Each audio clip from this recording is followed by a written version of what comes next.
مسلمان ہیں، اگر ہمیں جنت میں جانا ہے تو تقوی اختیار کرنا ہوگا۔ ایک دکاندار کا واقعہ ہے کہ اس نے نوکر سے کہہ دیا تھا کہ اس تھان میں نسک ہے، اور نسک کو دکھا دیا تھا کہ جو بھی اس کو لے تو اس کو دکھا دیں، جتا دیں، بتلا دیں اور پیسہ کم کر کے فروخت کریں۔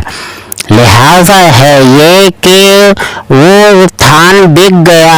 اس ٹائم میں مالک وہاں موجود نہیں تھے، اور جب وہ آئے شام کا ٹائم تھا تو لہذا ہوا یہ کہ دیکھا مالک نے کہ وہ تھان نہیں ہے، تو نوکر سے کہا کہ وہ تھان کہاں گیا؟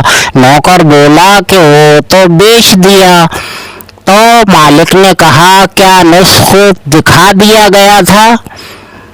تو نوکر بولا کہ نہیں، اور نوکر سے مالک نے کہا کہ کیا اس کے پیسے کم کیے تھے؟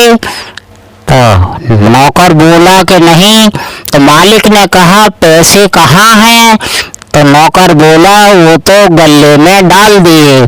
تو مالک نے دن بھر کی بکری کے پیسے گلے میں سے نکال کر خیرات کر دیے کہ ایک پیسہ بھی اگر غلط تقوی سے ہٹ کر اگر پہنچا جسم میں تو وہ جہنم میں لے جائے گا۔ صحابیوں کے واقعات میں دیکھ لیں کہ ذرا بھی رزق پر اگر ان کو جو کھایا ہے شک ہوتا تھا تو انگلیاں حلق میں ڈال کر الٹیاں کر کے اس کو باہر نکال دیا کرتے تھے کہ جس سے جو خون بنے گا وہ جہنم۔ لہذا یہ ہے کہ اگر ہمیں جنتی بننا ہے، جہنم سے بچنا ہے، تو ہر حال میں تقوی اختیار کرنا ہوگا۔